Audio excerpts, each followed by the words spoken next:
itu aja yang membuat akhirnya saya berpikir bahwa ya bukan berarti apa, jadi rasanya kok gimana aja nyek gitu nyesek gitu ya. Gitu nyesek aja gitu, just tiba-tiba loh kok saya nggak boleh pakai ya teman-teman ini untuk bergerak gitu kan. Jadi kan kebayang, survei menunjukkan kemarin sekitar kurang lebih 70% itu kan bukan kerja saya sendiri. Tentunya juga ada kerja-kerja dari teman-teman dari Partai Golkar secara berjenjang kan. Terus tiba-tiba saya nggak diusung sama Partai Golkar, kan rasanya gimana ya gitu. Kalau Bu Airin sendiri mengalami nggak, Mbak? Mungkin ada permintaan untuk sudah tidak usah maju di Banten atau seperti apa, Bu? Ada, maksudnya nggak usah maju di Banten, cuman saya sampaikan bahwa saya tidak mungkin berhenti. Bu, siapa sih yang minta Ibu nggak maju? Ada permintaan untuk kalau bisa nggak maju ya gitu kan.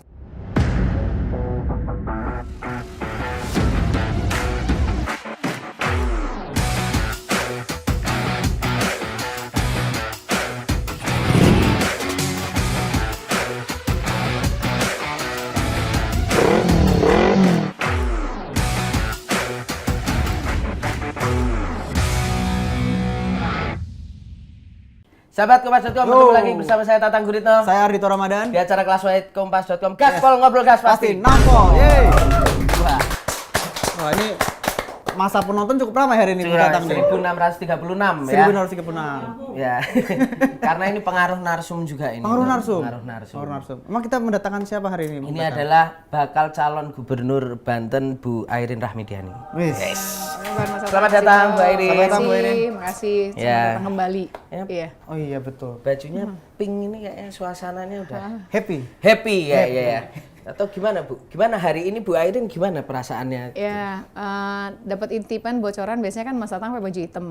Oh, biar Jadi kontras. saya biar kontras aja. Itu aja sih, simple aja sih. Simple aja ya? Simple aja ya. Oke. Iya. Bu, Tapi bicara soal kostum nih, Tang, Bu Airin sempat jadi perbincangan juga soal kostum Bu Airin nih. Iya. Seminggu 2 minggu lalu itu kan sempat jadi perbincangan juga ya, Bu.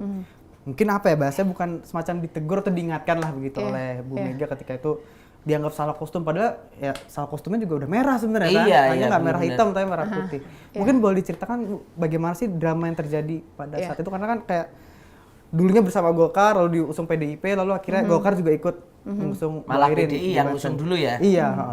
Ya, yang pasti kemarin itu suasana kekeluargaannya luar biasa, alhamdulillah.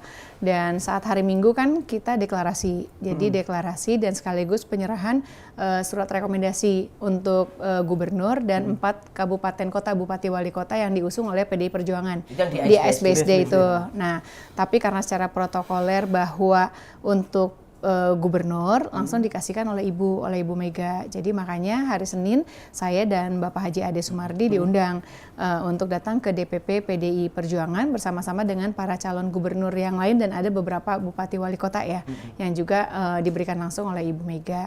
Nah, pada saat kemarin ditanya pakai pakaiannya apa? Pakai nuansa merah aja. Oh ya udah. Jadi sesimpel itu saya pakai yang ada. Oh ya batik merah ya udah gitu kan, dan kebiasaan mungkin pakai kerudung putih ya karena biar apa matching dengan baju saya, ya udah ke sana. Dan Bu Mega lebih kepada hal sebetulnya mengingatkan bahwa kita perempuan harus tegas, kita sebagai kader harus turun, harus memastikan stunting seperti apa, berapa jumlah anak yatim piatu, itu kan hal yang memang harus dilakukan ya oleh kita. Dulu juga saat saya jadi wali kota, saat hari ini saya sebagai bakal calon pun juga sama melakukan. Jadi bagi saya itu adalah kasih sayang seorang ibu terhadap saya. Cuman nggak tahu jadi framingnya rame, karena di sana juga ibu kan nggak cuman ke saya aja, tapi ke beberapa orang yang hadir di sana pun juga sama. Dan saya bersyukur berarti ibu sudah menganggap saya bagian dari keluarga besar PDI Perjuangan tentunya. Karena kan diusung juga kan sama PDIP saat itu. Nah Bu, kalau kita lihat kan kayaknya waktu di ASBSD itu kan masih apa ya? Oke, udah dapat deklarasi dari PDIP, tapi kan Bu Airin itu dan di ASBSD terus kemudian di hari Seninnya ketika datang ke acara masih kayak saya berharap Golkar tuh masih ke saya gitu, dan cukup kelihatan emosional waktu itu. Dan saya meyakini keluarga besar saya Partai Golkar memahami apa yang menjadi keputusan saya, mengerti apa yang menjadi keputusan saya, sebagaimana saya menghormati dan memahami keputusan yang dilakukan oleh DPP Partai Golkar. Sebenarnya waktu itu situasinya gimana Bu? Apakah memang akhirnya waktu itu Bu Airin tuh merasa sangat sudah ditinggalkan, karena kita tahu Golkar udah ke Kim, ke Pak Andra Soni waktu itu, dan Ibu merasa udah nggak ada jalan gitu, kemudian PDIP memberikan rekomendasi karena ada putusan MK itu. Jadi saya mau cerita bahwa perjalanan saya ikut kontestasi Pilkada Gubernur Banten ini kan sekitar 2-3 tahunan yang lalu. Jadi dari awal saat Pak Erlangga sebagai Ketua Umum Partai Golkar menugaskan DPP Partai Golkar menugaskan saya untuk sosialisasi dan silaturahmi dalam rangka untuk Pilkada Gubernur. Dan pada saat Pileg saya ikut dulu untuk pemenangan Pileg dulu kan. Alhamdulillah kita dapat 2 kursi di Banten 3 saat itu dan suara saya 302.878 suara. Untuk pemenangan Pilpres juga kita jalankan semuanya. Dan pada saat setelah selesai Pileg Pilpres ada SKEP surat penugasan untuk mencari pasangan calon dan juga untuk partai koalisi. Dan itu juga sudah saya jalankan.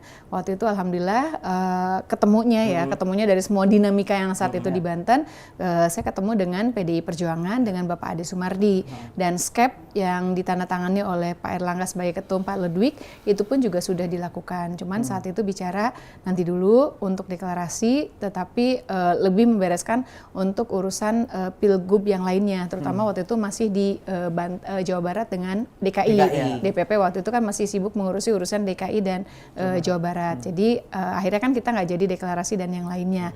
Nah, ada pergantian kepemimpinan dan sempat ada isu bahwa ada Munas setelah itu dan ada isu seolah-olah bahwa mungkin sepertinya teman-teman Golkar tidak akan mengusung saya. Tetapi saya masih berharap mudah-mudahan tetap teman-teman masih DPP masih mengusung saya di Pilkada Gubernur karena kan ini udah 2 tahun gitu kan, udah 2 tahun udah sejak itu. Nah, pada saat ternyata ya sekali lagi saya kan selalu bilang minta kalau Allah kasih amanah apapun di saat waktu dan tempat yang tepat dan terbaik menurutnya. Dan pada saat tiba ada kejadian Mahkamah Konstitusi yang menyebabkan akhirnya thresholdnya turun, terus kita komunikasi lagi dengan PDI Perjuangan, terus kata PDIP ya udah kita jalan aja katanya nanti insya Allah kita minggu tetap deklarasi setelah tertunda dan kita akan memberikan surat rekomendasi untuk gubernur 4 bupati wali kota yang ada di Provinsi Banten. Nah setelah itu pun juga kita dipanggil ketemu dengan Pak Bahlil dan Ketum Bahlil dan Pak Sekjen Pak Sarmuji didampingi oleh Bu Tatu sebagai Ketua DPD Golkar Banten dan menyampaikan bahwa sepertinya agak berat karena melihat konstelasi di tingkat nasional untuk ke saya. Tapi saya minta izin waktu itu PDIP sudah meminta untuk kita deklarasi dan untuk mengusung saya dan saat itu pun juga diizinkan nggak masalah. Jadi hari Minggu kejadian itu pun juga diizinkan. Berarti ada perubahan dong Bu, sikap Golkar itu artinya sebelumnya Pak Bahlil di kepemimpinan Pak Bahlil sudah menyampaikan ke Ibu bahwa kayaknya berat nih. Iya, tapi saya masih tetap berharap mudah-mudahan ada keajaiban ya Pak, masih tetap ngusung saya. Saya masih bicara seperti itu, masih seperti itu. Jadi mudah-mudahan ya Pak gitu kan, mudah-mudahan saya masih bisa diberikan kesempatan untuk bisa maju bersama-sama dengan Partai Golkar. Malah waktu itu juga kan Golkar sebetulnya 14%, kita bisa sendiri juga kan, bisa sendiri juga sebetulnya. Tetapi karena belum ada keputusan yang final seperti apa dan yang lainnya, walaupun secara lisan sudah disampaikan, saya masih tetap berharap berdoa, masih berharap mudah-mudahan ada keajaiban, itu ada keajaiban, dan tetap deklarasi kita jalankan hari Minggu, hari Senin kita datang ke DPP, dan alhamdulillahnya malamnya saya dipanggil lagi oleh Pak Bahlil, dan ada kita bicara tentang Banten, kita bicara tentang Indonesia, dan bersyukur alhamdulillah besoknya kan B1 KWK diberikan kepada saya. Berarti kalau dari segi timeline berarti gini Bu, berarti Ibu setelah dari PDI itu ketemu Pak Bahlil. Terus kemudian pulang dulu nih, tiba-tiba malam diminta untuk datang lagi untuk silaturahmi lagi karena terjadi perubahan sikap dari Golkar itu akhirnya. Iya, alhamdulillah. Jadi pada saat itu disampaikan kita bicara tentang Banten, kita bicara tentang Indonesia demi kebaikan partai dan alhamdulillah saya bersyukur B1 KWK besoknya diberikan kepada saya.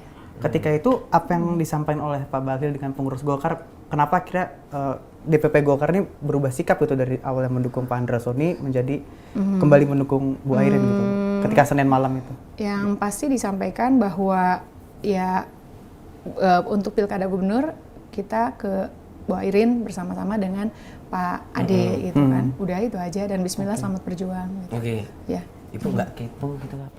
Kenapa? Karena Bapak udah bilang nggak ke saya misalnya gitu. Apa jangan-jangan? Udah dikasih aja udah alhamdulillah. Makasih Pak Bahlil. Tapi itu karena pengaruh ini nggak sih Bu? Bahwa atau nih gosip-gosip informasi yang aku dengar bahwa sebenarnya teman-teman di Golkar ini cukup panas dengan situasi di hari Senin di mana ya Ibu dalam tanda kutip ya Tegur tadi itu ya. Iya, maksudnya dicuci lah sama Bu Mega gitu dan kok kayaknya ini malah jadi Bu Airin dalam tanda kutip mau dimerahkan banget, bahaya ini kita Golkar masa sebagai rumahnya nggak memberikan, maksudnya Diam saja begitu ya. Aku dapat info kayaknya kepantik itu juga, itu Ibu benar nggak itu Bu?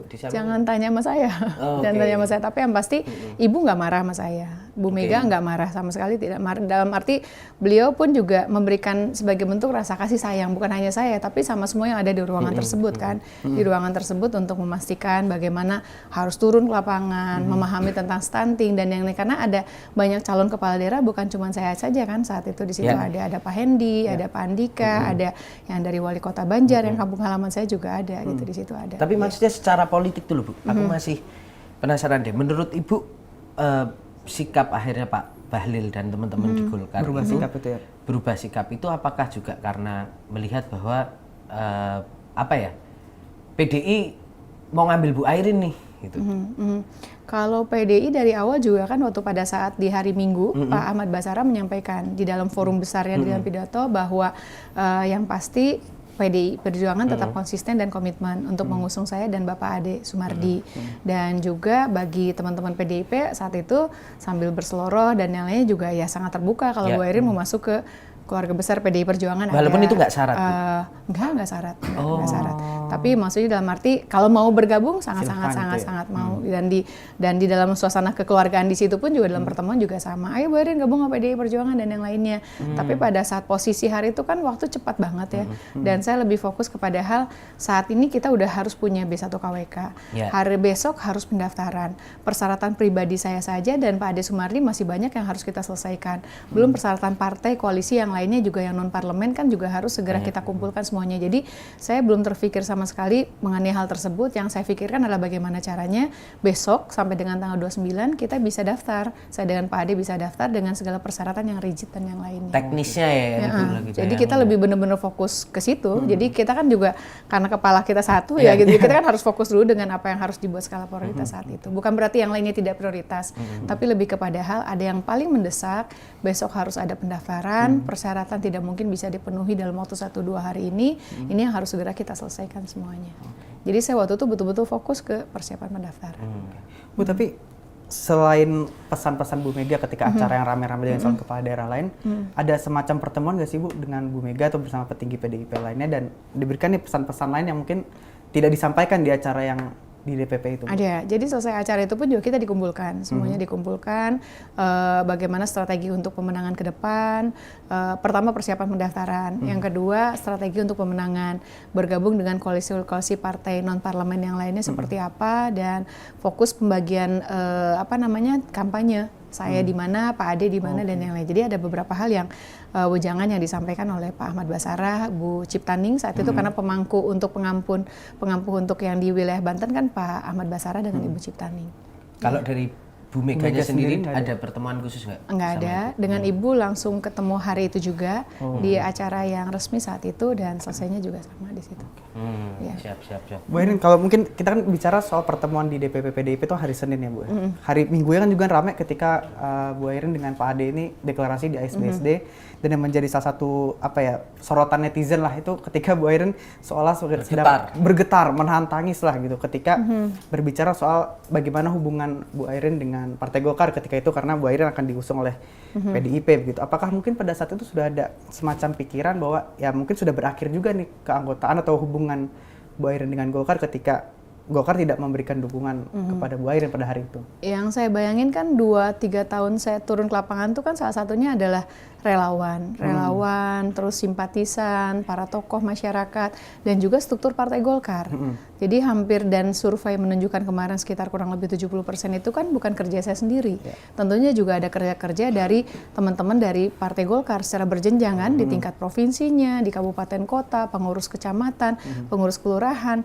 Terus tiba-tiba saya nggak diusung sama Partai Golkar kan rasanya gimana ya? Gitu. Jadi kan pertama, ya maksudnya ya gimana ya rasanya gitu kan, itu aja sih yang ada beban pikiran bagi saya, mungkin karena saya perempuan kali ya, atau juga manusiawi, secara manusiawi ya, rasanya kita 2 tahun lebih kita berjuang bersama-sama, terus di satu sisi di saat ada potensi semua pada gelisah, Bu Airin maju nggak, berlayar apa enggak, dan yang lainnya. Tiba-tiba keajaiban pertolongan Tuhan itu ada dan nyata, dan itu yang membuat saya haru gitu, karena ternyata banyak orang yang mendoakan saya, para tokoh, para masyarakat, tokoh alim ulama terutama, tokoh masyarakat di Banten yang selalu memotivasi saya untuk nggak boleh nyerah, untuk terus berjuang dalam kebenaran dan yang lainnya gitu. Dan mungkin salah satu hikmahnya saya merasakan bahwa ya saya harus lebih istiqomah lagi dengan tujuan saya ikut dalam pilkada gubernur. Jadi kemarin rasa haru itu luar biasa, apalagi melihat di dalam suatu tempat ruangannya begitu besar, hampir 5.000 orang lebih datang, dan mereka terus memberikan motivasi kepada saya. Ya. Bu, aku tuh penasaran, Bu. Kenapa sih, Bu? Gini, kalau kita lihat itu kan sebenarnya sebagai seorang politikus itu kadang-kadang, apalagi Bu Airin ya, maksudnya punya elektabilitas yang tinggi gitu. Itu kan sebenarnya daya tawar ibu gitu. Sebagai seorang politikus tuh, lah saya punya dukungan segini, elektabilitas segini ya. Dan menurutku ketika misalnya ada tawaran, misalnya dari PDIP, ya jadi seorang kutu loncat untuk mengamankan tujuan yang lebih besar tuh make sense gitu loh, Bu. Tapi kenapa seolah-olah, apa sih Bu yang bikin ibu tuh kayak berat dan kayaknya nggak mau ninggalin Golkar gitu loh? Itu yang tadi saya barusan cerita, hampir 2 tahun, 3 tahun lebih ini saya bareng-bareng gitu, bareng-bareng dengan struktur partai, dengan ormas, ormendi yang melekat sampai ke tingkat kelurahan, kecamatan, dan juga dengan para tokoh alim ulama, tokoh masyarakat. Nah, jadi pada saat kemarin itu nggak kepikiran untuk pindah-pindah gitu, yang kepikiran tuh gimana caranya nih orang yang udah menaruh harapan banyak ke saya, yang mereka sudah menaruh mimpinya ke saya, mereka banyak kasih masukan ke saya, bahkan visi misi juga hampir selesai 100%, tinggal kita nanti kalau Allah menakdirkan saya menang, tinggal saya jalanin. Terus tiba-tiba jalan ini nggak ada gitu kan. Itu aja yang membuat akhirnya saya berpikir bahwa ya bukan berarti apa, jadi rasanya kok gimana aja nyek gitu nyesek gitu ya. Gitu nyesek aja gitu. Jadi tiba-tiba loh, kok saya nggak boleh pakai ya teman-teman ini untuk bergerak gitu kan. Jadi kan kebayang gitu. Jadi saya membayangkan itu aja sih, bukan berarti apa-apa. Saya lebih kepada hal bahwa kan saya bukan sendirian gitu loh. Saya maju pilkada gubernur itu kan prosesnya panjang. Dengan istiharo saya, dengan bergulat berkutit di diri saya sendiri, apakah iya saya mau maju jadi gubernur di awal seperti itu dulu gitu kan. Setelah ini proses saya sosialisasi juga banyak melibatkan banyak orang gitu kan. Jadi pada saat satu momen tertentu terus tiba-tiba saya harus berhenti di sini gitu. Itu aja yang membuat akhirnya saya sama orang-orang yang yang sudah sama nemenin ini ya. Itu yang saya pikirkan itu aja sih, lebih kepada hal yang ini banyak nih di belakang saya, bisa aja saya nggak ikut gitu kan, nggak usah saya nurut misalnya nggak ikut, tetapi bagaimana dengan orang-orang yang selama ini bantuin saya gitu, orang-orang yang selama ini udah berjuang punya satu visi misi bagaimana membangun Banten 5 tahun ke depan, masa harus berhenti di sini pada saat kesempatan itu ada gitu. Tapi Bu, kalau seandainya waktu itu sebenarnya PDI kan bisa aja gitu untuk mengancam ibu bahwa jadi kader gitu. Jadi kader dong, karena Bu Airin juga dalam posisi yang sudah ditinggalkan Golkar waktu itu. Seandainya waktu itu akhirnya itu adalah harga mati, gimana coba Bu? Politik itu kan komunikasi. Tentu kita akan banyak bisa berkomunikasi dan berdiskusi dengan teman-teman PDI Perjuangan yang prosesnya juga kan nggak singkat. Sebetulnya kan ada tahapan yang sebelum-sebelumnya yang udah kita bahas bersama-sama. Dan saya bersyukur, terima kasih banyak terhadap keluarga besar PDI Perjuangan yang disampaikan oleh Pak Ahmad Basara atas nama DPP PDI Perjuangan, Ibu Mega dan yang lainnya yang tetap konsisten, komitmen untuk mengusung saya dan Pak Ade. Karena Pak Ade ini kan ketua DPD PDI Perjuangan, ketua dan nggak ngancem Banten. Ibu harus Alhamdulillah bersyukurnya enggak, sangat sekali bersyukur alhamdulillah. Jadi terlepas keinginan untuk masuk pasti ada. Namanya politik kan bagi saya juga kan tools, alat untuk memberikan kebermanfaatan. Dan bagi saya semua partai juga sama, mau PDI Perjuangan, mau Golkar, mau yang lain kan tujuannya juga pasti sama kan, untuk memberikan kebermanfaatan. Kebermanfaatan hanya kemarin itu kan lebih kepada hal ini udah jalan sama-sama selama ini, tiba-tiba kok nggak boleh bareng sama mereka, itu aja sih, lebih hal ke situ. Dan persoalan apakah masuk ke partai lain di luar Golkar dan yang lainnya, lebih kepada hal waktu itu kan harus kita membuat skala prioritas, fokus ke dalam hal untuk kita segera pendaftaran. Iya. Bu, tapi dalam pilkada 2024 ini kan salah satu yang menjadi apa ya, agak berbeda dengan pilkada-pilkada sebelumnya adalah fenomena kotak kosong ini ya. Di beberapa daerah cukup ramai dan salah satu yang sempat diprediksi akan ada kotak kosongan di Banten ketika itu karena Bu Airin yang seharusnya bisa bersama Golkar memilih Sebelum putusan MK sebelum putusan ya. MK ya, sehingga kira bisa lewat PDIP. Nah, ini ada pertanyaan bahwa skenario kotak kosong ini semacam buat menjegal dalam tanda kutip orang-orang yang dianggap sebenarnya punya potensi untuk maju tetapi tidak bisa dimajukan. Kalau Bu Airin sendiri mengalami nggak, mungkin ada permintaan untuk sudah tidak usah maju di Banten atau seperti apa, Bu? Ya, ada, maksudnya nggak usah maju di Banten, cuman yang saya sampaikan bahwa saya tidak mungkin berhenti karena selama ini kan banyak yang dukung saya, banyak yang bantuin saya, gitu kan. Terus kalau saya tiba-tiba berhenti, saya apa yang harus saya sampaikan? Jadi kalaupun mau, harusnya teman-teman dari DPP yang menyampaikan itu ke konstituen saya dan yang lainnya gitu. Pada saat itu saya pernah menyampaikan hal tersebut.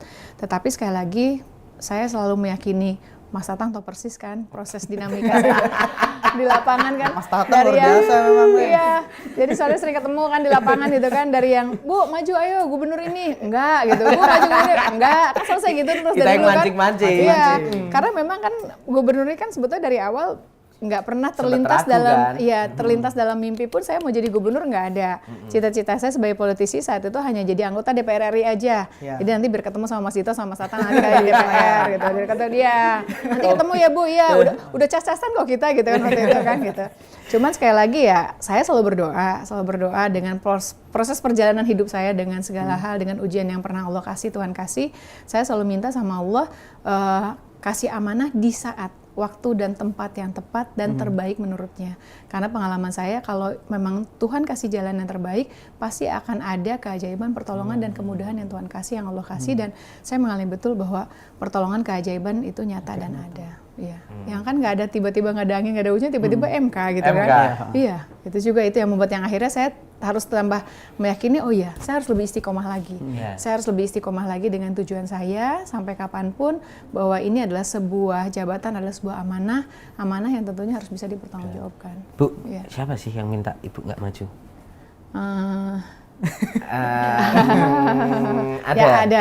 Ada permintaan untuk kalau bisa nggak maju ya gitu kan, gitu ada bisa. Tapi cuman, aku disampaikan nggak mungkin alasan kenapa Bu Airin tidak usah maju? Apakah memang benar-benar hanya kepentingan politik pragmatis saja? Atau? Kepentingan nasional, katanya ada Kepentingan kepentingan nasional nasional ya. lebih luas. Nah, aku dengar info karena kan satu nih Ibu udah dapat nih kursi DPR RI. Yang kedua katanya diminta nggak maju karena Ibu nanti juga dapat tawaran kursi menteri. Itu bagian dari yang disampaikan juga Enggak ada. Oke. Nggak ada. Nggak ada. Tapi kenapa Bu? Kalau misalnya nggak maju kan juga udah enak di DPR RI. Maksudnya udah pasti ada Iya. ladang pengabdian. Maksudnya ya kan? kenapa Ibu masih ngotot? Kan tadi Ibu bilang, aku sebenarnya awalnya nggak pengen jadi gubernur. Dapat kursi DPR RI udah gitu kan. Terus tapi ketika ada orang yang pihak-pihak tertentu yang minta Ibu mundur kan sebenarnya Ibu bisa juga untuk menyerah karena kursi DPR RI-nya masih aman gitu. Ini pasukan saya Pasukan belakang keluarga itu ya? besar saya, keluarga besar dalam arti relawan, simpatisan yang 2 tahun lebih, bahkan sudah 1.400 desa saya datengin yang apa namanya, yang nemenin saya. Dan itu juga nggak bisa juga, saya mesti bicara apa gitu dengan mereka gitu. Itu aja sih yang pasti pada saat saya hari ini harus menyerah dengan alasan harus mundur, terus karena ada jabatan di DPR RI, kan mereka bilang, kan dulu Ibu maju DPR RI juga dalam rangka untuk pilkada gubernur gitu jawabannya. Kan salah satu dulu di Golkar itu kan calon-calon kepala daerah itu kan harus ikut dulu pileg untuk bisa membantu pemenangan. Ya, untuk membantu pemenangan pileg di situ. Lebih ke situ sih sebetulnya. Lebih ke situ, tapi ya terakhir ya waktu pas kemarin sempat ada kasus peristiwa MK ini pun juga ya saya udah nyerahin apapun yang terbaik gitu. Iya. Itu sempat ada momen gimana gitu nggak sih sama relawan-relawan sebelum putusan MK ya? Iya. Relawan pada nggak berani nanya, tapi saya tahu kegelisahannya. Saya tahu kegelisahannya seperti apa, tapi ada juga yang WA saya, Ibu semangat, dan yang lainnya, kasih support dan yang lainnya gitu ada. Tapi kan kayaknya sebelum putusan MK itu, ketika koalisi sebelah udah kebentuk itu Bu, Ibu kan masih tetap turun ke lapangan kan? Masih karena berarti saya masih belum putus asa dong? Atau waktu itu masih jalaninnya juga gitu aduh gimana ini gitu? Saya masih tetap masih terus aja, kita ikhtiar, namanya juga ikhtiar, usaha terus sambil doa ke masyarakat dan terbaik gitu aja. saya jalanin karena kan jadwal schedule kan udah tersusun Iya. dan setiap hari 7 titik kunjungan itu pun juga udah permintaan dari masyarakat kan. Jadi pada saat itu pun juga kan baru ada permintaan mundur. Bagi saya masih terus berdoa, masih terus ikhtiar. Mudah-mudahan kalau memang yang terbaik, mudah-mudahan ada jalannya, mudah-mudahan DPP Partai Golkar masih memberikan rekomendasi B1 KWK ke saya karena kan secara skep kan sudah gitu kan. Itu masih terus saya teruskan karena bagi saya turun ke lapangan kan bukan hanya silaturahmi kita kampanye, juga minta doa. Nah, mungkin barangkali inilah salah satu doa yang dikabul sama Allah adalah doa masyarakat di Banten, doa tokoh masyarakat atau para tokoh yang mungkin pernah ketemu dengan saya dan yang lainnya. Itu yang saya yakini bahwa kekuatan doa itu besar. Besar. Ya. Apa nih? Batal begitu lah. Bu, ini ada satu hal yang mau kami Titipan ini, cross-check. Bu. Titipan Iya. ini, Bu. Iya. Ada isu bahwa katanya Ibu Airin ini menolak untuk berduet dengan Pak Andra Soni. Iya. Pak Andra Soni ini salah satu bakal calon gubernur Iya. Banten juga ketika itu. Apakah benar kabar tersebut, Bu? Saya tidak pernah dan saya tidak punya kompetensi untuk bisa menolak. Karena gini, Golkar itu kan ada tahapan. Oke. Bahwa ada 3 tahapan dari zaman dua tupas dulu ya. Zaman dulu itu ada 3 tahapan, 3 survei. Pertama di bulan Mei, kedua di bulan Juli, ketiga rencananya di bulan Agustus saat setelah pendaftaran. Oke. Ya, nah pada saat bulan Mei ini kan ada muncul survei, keluar survei lah, muncul ABC dan yang lainnya segala macam. Posisi saya juga masih belum aman waktu itu walaupun sudah paling tinggi dan jaraknya jauh, tapi kan bagi saya belum aman. 30-an% itu belum mencerminkan suatu hal yang aman bagi kita, bagi para calon kepala daerah, dan komunikasi koordinasi terus dilakukan dan saat semua partai membuka untuk pendaftaran saya ikut daftar karena bagi saya itu penting untuk menjalin silaturahmi dan yang tidak daftar pun juga sama yang tidak daftar pun juga sama saya jalin komunikasi juga termasuk dengan Gerindra. Bu Tatu waktu itu ketua DPD 1 Golkar komunikasi dengan Pak Andra Soni sebagai ketua DPD Gerindra. Dengan PKS juga sama, yang notabene bukan Kim waktu itu pun juga kita komunikasi, bahkan tidak buka pengusungan, tidak buka juga pendaftaran gitu. Jadi, tapi pada saat tahap pertama bulan Mei surveinya seperti ini, ada pembahasan berikutnya di DPP Partai Golkar. Jadi nggak mungkin saya tidak bilang tidak, tapi yang pasti kan ini hasil surveinya seperti ini, solusinya seperti apa, tapi sambil saya terus ikhtiar juga agar survei di bulan Juli saya bisa leading, naik lagi dan segala macamnya. Jadi kita punya mekanisme tersendiri di DPP Partai Golkar. Menolak atau tidak menolak kan itu kan bukan suatu hal yang tidak kita lakukan. Maksudnya dalam arti yang pasti kan komunikasi koordinasi seperti apa baiknya gitu kan di situ. Artinya Ibu sendiri merasa bahwa enggak pernah menolak soal pemasangan dengan Pak Andra Soni itu. Iya, saya dengan siapa saja silakan saja, tapi yang pasti surveinya seperti ini begini, ini begini. Terus dalam rangka untuk pemenangan, strategi apa sih yang terbaik seperti apa? Ini begini, masih ada tahapan berikutnya nanti dan keputusan DPP Partai Golkar itu di bulan Juli. Dan saya pun juga baru diputuskan itu pun juga sekitar bulan Julian. Juli Agustus bahkan skepnya baru keluar bulan Agustus. Awal Agustus. Bu, tapi dengan Koalisi dengan partai lain juga kita koordinasi dengan Demokrat, kita komunikasi saat itu, misalnya dengan wakilnya siapa dan yang lainnya. Kan kita ada tingkat provinsi, ada di tingkat pusat. Bu, tapi dengan akhirnya Partai Golkar mengusung Bu Airin sebagai calon gubernur, mungkin apakah ada semacam kesepakatan atau apa yang akhirnya disepakati oleh Bu Airin dengan DPP Partai Golkar hingga akhirnya Golkar ikut mengusung Ibu pada saat yang kemarin itu? Sebelum pendaftaran. Kesepakatannya, menang ya Bu Airin, insya Allah amin gitu.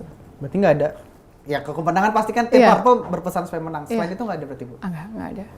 Nggak ada pesan apapun, nggak ada. Atau misalnya tawaran Ibu, kami geser ke Ibu karena nanti apa gitu, nggak ada Ibu? Nggak ada sama sekali, nggak ada. Ya. Ya kita kan sekarang bakal calon gubernur Banten udah ada 2 pasang calon lah, Bu Airin. Dua poros lah ya. Dua poros, Bu Airin dan Pak Ade dan juga Pak Andra Soni dengan Pak Adimyati. Ya. Ya memang kalau secara komposisi partai politik kan memang mungkin bisa dibilang berat sebelah lah dengan Kim Plus menghadapi Bu Airin yang diusung dengan Golkar dan PDIP gitu. Kan menjadi pertanyaan adalah ketika bagaimana Bu Airin bisa mengimbangi poros yang begitu besar ya, apakah dengan elektabilitas yang Bu Airin bilang 70% tadi itu sudah cukup untuk membuat Bu Airin percaya diri atau ada pertimbangan lain? Nggak cukup, karena bagi saya selalu survei itu adalah alat ukur. Alat ukur untuk melihat apa yang sudah kita lakukan. Karena kan pilkadanya 27 November, surveinya bulan Juli. Berarti ini hanya untuk sebagai alat ukur bahwa oh iya, apa yang kita lakukan, saya, jaringan, relawan, terus gerakan yang kita lakukan itu sudah sesuai dan sudah on the track. Dan alhamdulillah ada kenaikan signifikan antara dari 30 ke 70 di situ. Tapi sekali lagi kita nggak boleh lengah. Tetap harus turun ke lapangan, memastikan sentuh masyarakat, ketemu dengan masyarakat, sampaikan siapa saya dengan Pak Ade dengan segala kekurangan-kelebihannya, visi misi kita seperti apa. Karena masyarakat di Banten ini udah pintar. Masyarakat di Banten udah pintar, udah paham, apalagi sekarang kan bukan hanya pertarungan di darat tapi di udara juga kan tentu juga sebagai bahan informasi terlepas dari ada negatif campaign atau tidak. Tapi kan kita harus menyampaikan dan menyodorkan kepada masyarakat apa yang akan kita lakukan jika nanti terpilih sebagai gubernur dan wakil gubernur Banten. Oke. Ya. Bu, aku masih penasaran soal politik dulu nih, masih politik. Gimana sih Bu sebenarnya apakah dalam proses dinamika politik ini tuh Bu Airin komunikasi juga sama Pak Jokowi dan Pak Prabowo karena Oh iya. Bu Airin ini kan kalau bacaan kita teman-teman di lapangan jurnalis politik ini kan kayaknya cukup punya kedekatan karena Projo aja beberapa waktu bahkan berulang-ulang loh Bu menyampaikan sebelum ada dinamika itu. Kita Airin gitu, Ridwan Kamil Airin kayak gitu-gitu loh Bu. Ada nggak sih Bu komunikasi dengan Pak Jokowi dan Pak Prabowo mengenai Ibu mau maju ini?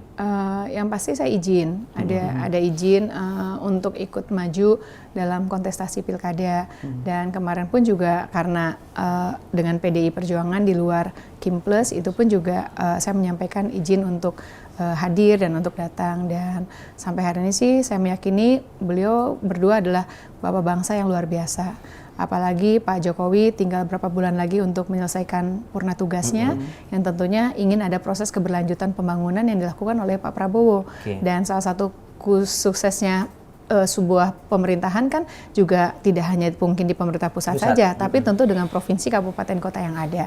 Dan saya meyakini dengan visi misi yang sedang saya susun, visi misi RPJMN yang sedang disusun dan dibuat oleh tentunya Pak Prabowo melanjutkan apa yang dilakukan Pak Jokowi, ini pun juga sudah sangat linear. Artinya walaupun Ibu itu tidak bersama KIM Plus gitu ya, bahkan tidak diberi tiket sama Gerindra, Ibu memastikan bahwa akan juga tetap bisa melanjutkan. Karena pemerintahan kan satu kesatuan. Pemerintahan itu satu kesatuan kan, nggak boleh ada perbedaan antara pemerintah pusat, provinsi, kabupaten, kota, bahkan sampai jenjang ke levelan desa dan kelurahan. Karena kan yang dilayani itu kan masyarakat. Masyarakat yang terbawah itu kan terbawah itu kan yang di lingkungan RT dan RW dan yang lainnya. Pengalaman saya saat saya jadi wali kota dengan segala dinamikanya ada perbedaan dengan gubernur, kita kan nggak boleh bertentangan dengan apa yang menjadi program kegiatan yang ada di tingkat provinsi atau di tingkat pusatnya. Itu pun juga hal-halnya juga sama. Visi misi saya pun juga sama kan, Banten maju bersama.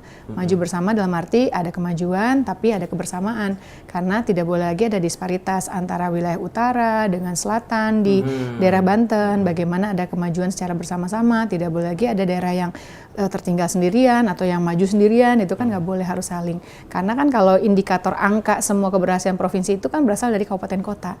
Tapi saya belajar dari situ harus membedah 4 kabupaten kota ini. Contoh misalnya rata-rata lama sekolah se-Banten sudah di atas rata-rata nasional. Tapi kalau kita bedah lagi ternyata kan di Lebak Pandeglang masih belum. Jadi ada surplus di wilayah Tangerang Selatan dan sekitarnya, Tangerang Raya, yang akhirnya menyebabkan ini tinggi. Nah ini nggak boleh. Jadi harusnya sama semuanya. Baren, mungkin tadi sudah sedikit disinggung tentang masalah-masalah yang ada di Banten dan Ibu kayak menyoroti soal ketimpangan itu ya Bu ya. Memang bertimpang apa sih antara satu daerah dan daerah lain di Banten ini? Apakah memang masih terfokus di Tangerang Raya saja karena dekat Jakarta atau seperti apa Bu? Yang pasti kan Banten itu kan letak strategisnya luar biasa karena antara Pulau Sumatera dengan Pulau Jawa. Udah gitu sumber daya alamnya, sumber daya manusianya, budaya dan lain-lain juga sangat-sangat potensial luar biasa. Hanya daya saing daerahnya yang harus terus kita tingkatkan lagi. Ketimpangan ini terjadi antara utara dan selatan, terutama dalam hal infrastruktur. Contoh infrastruktur jalan poros desa. Nah, di wilayah Lebak Pandeglang ini kan masih banyak jalan poros desanya yang belum maksimal karena bercerita bahwa kabupaten ini kekurangan secara pembiayaan. Nah, tentunya ini adalah bagaimana kita bisa masuk di situ secara aturan, kita bantuan keuangan atau bantuan program untuk perbaikan jalan. Infrastruktur jalan poros desa. Karena jangan kita bicara mengenai hal yang lainnya, kalau konektivitas antar satu desa saja, misalnya jalannya belum bagus kan ya, itu kan nggak maksimal hasilnya akhirnya tentu. Makanya kenapa nanti di 5 tahun ini fokus untuk wilayah Lebak Pandeglang itu adalah perbaikan infrastruktur jalan poros desanya. Itu bantuan keuangan. Bantuan keuangannya ataupun bantuan program dari pemerintah Provinsi Banten. Di samping untuk hal-hal yang lainnya. Contoh misalnya kalau untuk daya ungkit, daya bangkit, itu kan juga harus kita maksimalkan. Hilirisasi tentang wilayah pertanian di Lebak, Pandeglang, terutama daerah Cimanuk dan juga di Kabupaten Serang, Pontang dan sekitarnya kan itu kan sebetulnya lumbung padi. Nah, itu lumbung padi ya. Persoalannya kan mengenai bibit, mengenai pupuk, mengenai irigasi. Nah, kita akan fokus di situ. Daerah pesisir lautnya ini juga kan potensinya belum tergali. Padahal ini kan menjadi kewenangan pemerintah Provinsi Banten tentunya dalam hal ini yang tentu kita akan maksimalkan. Dan yang paling bisa terasakan langsung menurut saya manfaatnya oleh masyarakat itu adalah industri pariwisata. Industri pariwisata karena kita punya Gunung Halimun, kita punya Ujung Kulon, kita punya Tanjung Lesung dengan akses tol yang baru. Jadi kalau industri pariwisata kan otomatis akan dirasakan manfaatnya oleh masyarakat. Tinggal bagaimana travel time dan transit time-nya akan kita persingkat sehingga orang akan mudah datang ke sana. Ada beberapa destinasi wisata. Contoh, hari ini orang banyak ke Anyer, orang banyak ke Carita, hanya mungkin sehari aja, pagi-pagi, makan siang, udah gitu sorenya pulang atau cuma nginep semalam. Nah, ini gimana caranya agar orang mau tinggal lama di sana? Stay-nya lebih lama ya, Bu. Kalau stay-nya lebih lama, nanti kan ada ya spending uangnya akan lebih besar lagi, perputaran UKM UMKM-nya juga akan ada. Nah, kebetulan daerah Pandeglang itu kan ada Tahura, ada Taman Hutan Rakyat. Maka bisa dibuat destinasi, boleh ke laut, bisa ke gunung gitu kan. Apalagi dengan konsep sekarang glamping, kerjasama dengan masyarakat sekitaran. Di situ ada ini emping dan yang lainnya sehingga mereka pulang bawa oleh-oleh. Saya meyakini itu jika kita dorong dengan teman-teman di kabupaten kotanya, maka mudah-mudahan akan ada peningkatan kesejahteraan yang dirasakan langsung oleh masyarakat. Bu, ini nggak tahu cuma aku doang nggak yang ngerasain, tapi benar nggak sih Bu? Baik sebagai orang yang masih ngekos di Jakarta ya, kayak kalau mau main tuh kita tuh sukanya lebih ke daerah Jawa Barat gitu loh Bu. Kayaknya kesannya Banten nih antah berantah jauh gitu. Padahal secara jarak mungkin mirip-mirip lah ya. Iya sebenarnya padahal mungkin secara jarak tuh kan mirip gitu. Apa sih Bu yang mungkin harus dimunculkan gitu supaya orang tuh dari Jakarta juga ketarik ke sana, nggak cuman orang kerja di Jakarta tinggal di sana ya, tapi orang-orang yang mau hidup di Jakarta mau liburan ke sana gitu loh. Nah, contoh sekarang ini kan kita ada punya bukaan tol yang baru yang ke Tol Rangkas. Sekarang ke Rangkas Bitung yang dulu butuh waktu 4-5 jam, hari ini kan hanya sekitar 2 jaman. Di situ kan ada wisata kuliner, ada yang lainnya sebetulnya kan bisa didorong. Sebentar lagi juga kan ada tol Panimbang yang akan keluar. Di situ juga kan ke daerah Sawarna, ke Bayah. Dulu kan banyak yang off-road, hari ini juga banyak yang ke sana kan. Nah, nanti mudah-mudahan dengan yang tadi saya bilang, ada travel time dan transit time-nya, itu akan membuat orang mau datang ke wilayah destinasi wisata yang ada di Provinsi Banten. Oke. Kita mau menyuarakan juga nih Bu aspirasi warga. Tadi banyak soal Pandeglang, pokoknya Banten-Banten yang agak jauh dari Jakarta. Tapi kan ada juga warga Banten nih mungkin tinggal di Banten tapi aktivitasnya di Jakarta Bu. Nggak sedikit juga kan orang-orang Tangerang Kabupaten, Kota Tangerang, Tangsel. Orang Tangsel saya dulu banyak. 50% lebih tinggalnya di Tangsel ya. Ini untuk produser Gaspol ini juga warga sana semua tuh Bu. Tangsel ini titipan ini. Transportasi publik Bu ini kan masih menjadi tantangan lah ya. Nggak cuma di Tangsel, di Kota Tangerang dan Kabupaten Tangerang juga begitu. Itu apa yang ditawarkan? Ya itu yang salah satu yang saya mau jadi gubernur Banten. Karena kan saya merasakan betul bahwa sebetulnya fungsi provinsi itu adalah untuk koordinasi.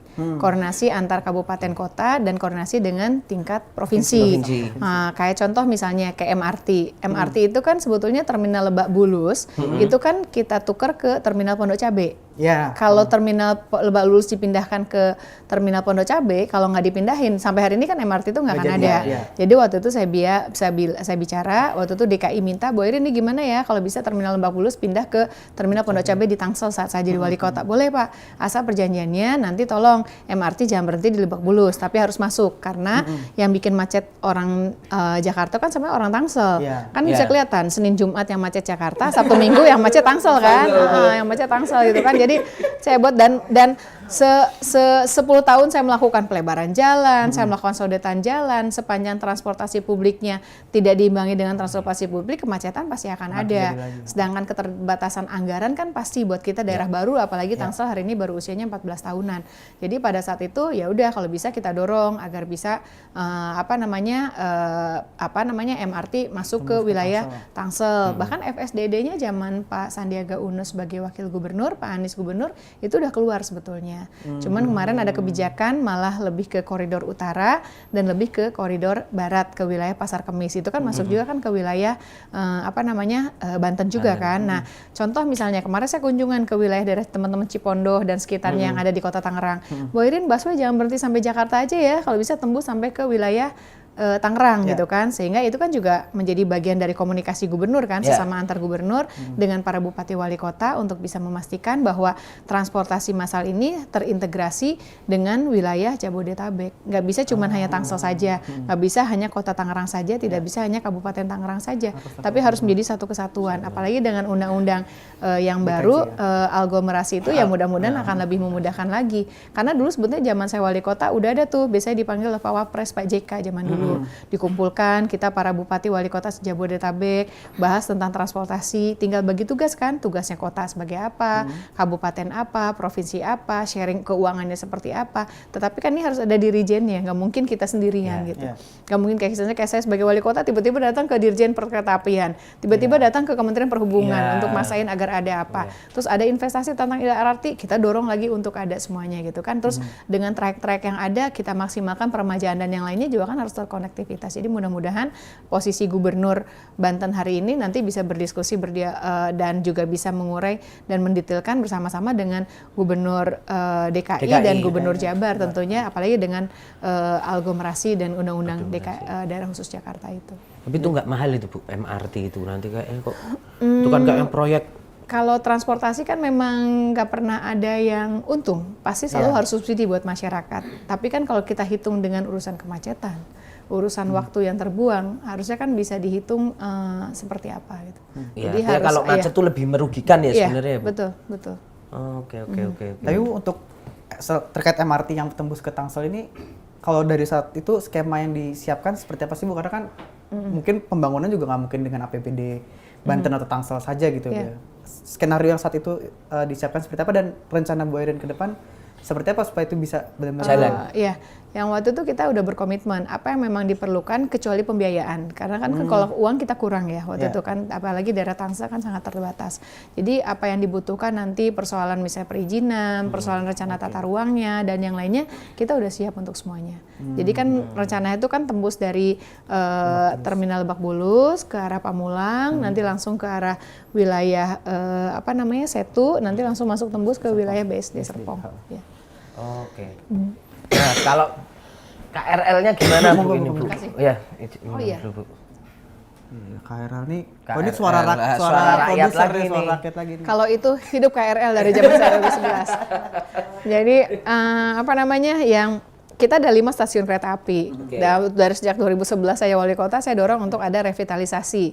Revitalisasi stasiun mulai dari stasiun Serpong, stasiun Sudimara, Serpong, Rawabuntu, Jurangmangu, Sudimara, Pondok Ranji dan yang lainnya. Dan alhamdulillah kan selama 10 tahun lebih ini kan udah mulai ada revitalisasi. Hari ini kan stasiun Jurangmangu juga udah mulai direvitalisasi dan yang lainnya. Dan dulu kan saya ingat persis cuman sampai jam 7 malam kan. Waktu itu 2011 kan masih jam 7 malam. Tapi banyak keluhan warga waktu itu zaman dulu saya kesini ke Kompas kok. Dan teman-teman di Kompas pada protes, "Bu, ini kita pada pulangnya jam 10 malam gitu." Kan alhamdulillah waktu zamannya Pak Jonan ya. Pak Jonan waktu itu dirut PT KAI, alhamdulillah jadi ada yang jam 10 malam.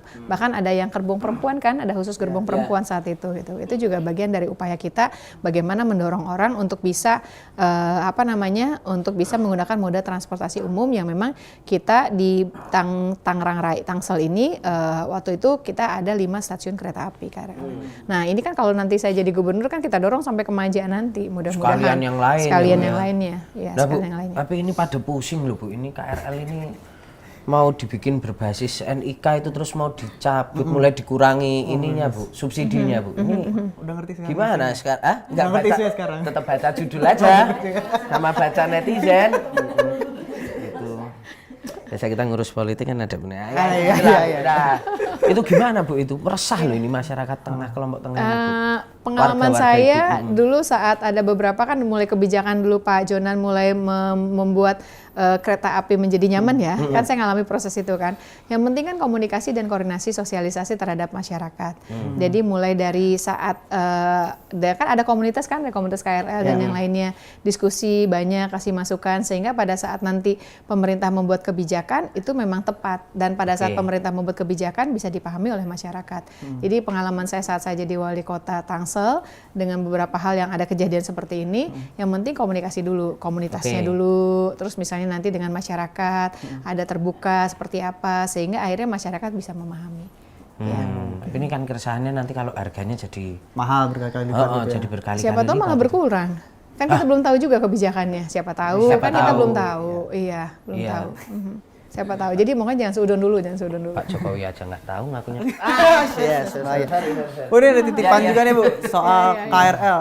Reaktivasi KRL zaman Belanda juga akan dilakukan kah Bu? Ini kan kayak ada bekas-bekas rel yang mungkin nggak kepakai sekarang gitu. Ada yang kemarin saya pernah ketemu ke wilayah Pandeglang, yaitu mulai dari apa yang Pandeglang Rangkas ya. Pandeglang Rangkas itu kan ada rel kereta api dari zaman dulu. Nah itu ada keinginan karena gini, walaupun udah ada pintu tol yang ke Rangkas maupun juga ke Panimbang Rencana, tapi kan secara pembiayaan lebih mahal. Jadi mereka tuh membayangkan, dulu ada banyak ketemu orang tua zaman dulu itu bolak-balik Pandeglang Lebak, Pandeglang Rangkas itu biayanya lebih murah karena ada kereta api. Jadi mereka meminta agar itu direaktivasi lagi. Nah, saya kemarin ketemu dengan beberapa pengurus dari PT KAI, mereka menyampaikan memang ada rencananya dari Dirjen Perkeretaapian ada rencana dalam rangka untuk reaktivasi jalur Pandeglang Rangkas tersebut yang hari ini sudah dimulai dari revitalisasi stasiun Rangkas kan. Stasiun Rangkas itu sudah. Ya. Oh, jadi mungkin itu nanti akan diaktifasi. Iya, kita akan lagi, dorong. Karena itu kan ya? kewenangannya bukan di kita. Kewenangannya kan ada di Kementerian Perhubungan, kewenangannya ada di PT KAI. Nah, pada saat kemarin saya berdiskusi dengan beberapa teman di PT KAI, mereka menyampaikan kalau mau reaktivasi Bu Airin baiknya bentuknya KRL, jangan kereta api zaman dulu. Kalau dulu kan zaman kereta api itu kereta api diesel kan, yang pakai diesel yang ngok-ngok gitu kan.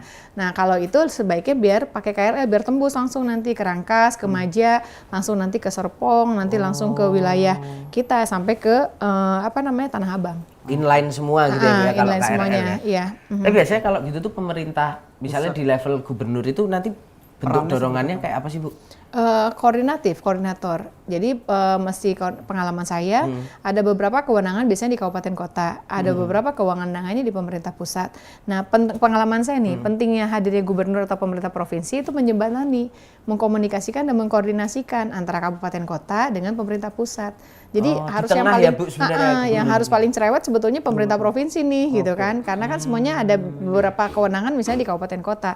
Tapi kalau kita ada sebagai orang tua yang mengayomi putra-putrinya gitu, tentu kan kita akan senang sebagai anak kan saat itu. Saat saya sebagai wali kota pun juga kan merasakan saat misalnya waktu pas mau pelebaran jalan tuh, pelebaran jalan ke wilayah Puspitek dulu kan, yang udah tahu kan ke Puspitek kan itu kan jalan provinsi tuh, jalan provinsi. Nah kita pengen kan Puspitek itu masuknya jalannya lebar gitu kan. Nah ini kan ada jalan provinsi, tapi asetnya aset pemerintah pusat gitu kan. Nah waktu itu kepentingan kami di Tangsel waktu itu adalah bagaimana caranya agar ini bagian dari potensi yang ada di wilayah Tangsel kan. Nah makanya waktu itu saya jadi malah nemenin provinsi, nemenin ke pusat ini gitu mah. Ini kan harusnya saya bisa bercandain loh kok jadi saya kebalik, jadi saya wali kota yang iniin gitu kan. Jadi waktu itu saya sempat berpikir harusnya kan provinsi lah yang menginikan gubernur kita yang gitu. ngelakuin itu tuh harusnya gubernur. Ya, makanya jadi ya fungsi gubernur itu kan bukan bupati yang kelima atau wali kota yang ke-9 atau bupati yang ke-9, tapi sebagai koordinator. Bu, satu lagi Bu terkait Tangerang Raya nih Bu sebelum bergeser ke isu lain. Ini kan banyak anggapan lah oleh netizen bahwa wilayah Tangerang Raya ini digendong oleh kota-kota yang dibuat oleh developer ya, Bintaro, BSD, Alam Sutra. Ini bagaimana Ibu menjawab tudingan gitu? Karena ya harus diakui kadang-kadang jalan-jalan yang bagus tuh dibuat oleh developer, ketika sudah keluar wilayahnya developer langsung berantakan jalannya. Nah, ini terjadi di Tangerang Selatan. Kita kan ada 7 kecamatan, ada 3 pengembang besar. Di daerah Pondok Aren itu adalah Bintaro, di daerah Alam Sutra itu sekitar wilayah Serpong Utara, dan juga Serpong untuk wilayah BSD dan sekitarnya. Saat saya jadi wali kota kan APBD kita 1,2 triliun, PAD-nya hanya 125 miliar. Saya harus gimana? Kecil, waktu itu kecil. Jadi saya harus gimana caranya agar dengan jumlah penduduk waktu itu udah 1,2 juta. Saya ngantor di kantor kecamatan. Ini gimana caranya? Saya nggak mungkin hanya mengandalkan dana APBD saja. Maka saya harus bisa mendorong potensi pendapatan seperti apa. Yang kedua, saya harus bisa melibatkan investasi. Karena kalau kita melakukan percepatan pembangunan, nggak mungkin hanya mengandalkan dana APBD. Maka yang pertama saya lakukan saat itu, berbarengan dengan yang lain, adalah reformasi pelayanan perizinan. Karena bagi investor kan mereka akan nyaman datang ke wilayah kalau pasti secara hukum, pasti secara regulasi, pasti secara persyaratan dan pembiayaan. Makanya waktu itu kan kita fokus betul untuk bagaimana orang datang investasi, mereka nyaman tapi mengikuti aturan ketentuan yang berlaku. Nah, pengembang bukan hanya yang besar, yang kecil juga ada kan, tapi tinggal bagaimana ada konektivitas, jangan sampai ada perumahan baru tiba-tiba bikin banjir gitu kan, bikin banjir yang lainnya. Jadi kita berikan perizinan, kita keluarkan izin, tapi kita lakukan pengawasan. Nah, pada saat kemarin berbagi dengan uang yang terbatas saat itu, bagaimana caranya saya harus bangun sekolahan, saya harus tambahin puskesmas, saya harus bikin rumah sakit, kantor wali kota aja belum ada saat itu, gitu kan. Maka kita dorong untuk potensi pajak PBB, BPHTB kan, pajak per hotel dan yang lainnya. Saya jaga tuh rencana tata ruang wilayahnya. Jadi saya 70% pemukiman. Saya nggak mau ada industri yang masuk, saya bilang. Karena buat saya, biarkanlah Tangsel ini menjadi nyaman.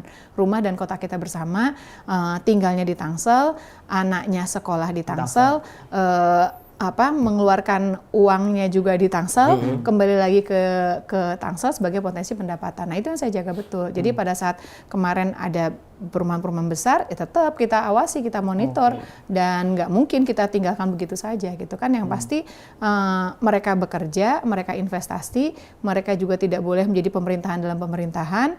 Nah, urusan perbaikan jalannya tugasnya mereka karena belum serah terima aset sama kita. Urusan pembiayaan penerangan jalannya tugasnya mereka karena mereka punya kepentingan untuk masih menjual kan. Di satu sisi saya ada potensi pendapatan. Pendapatan PAD saya naik jadi 2 triliun alhamdulillah di akhir 2021 itu naik gitu kan. Terus ya saya bisa bangun semuanya, tapi saya lakukan pengawasan, uang yang ada saya bangun di luar komplek-komplek perumahan yang besar. Jadi harus ada keseimbangan karena nggak mungkin dan nggak mungkin pemerintahan jalan sendiri. Ya cuman saya kan nggak banyak bicara saat waktu itu kan, waktu pas saya jadi wali kota kan saya nggak apa-apa, nggak masalah. Yang penting kan toh semua berjalan dengan baik, investasi tetap ada, kepastian itu ada, potensi PAD-nya juga masuk. Saya punya uang untuk membangun di luar perumahan-perumahan. Gitu.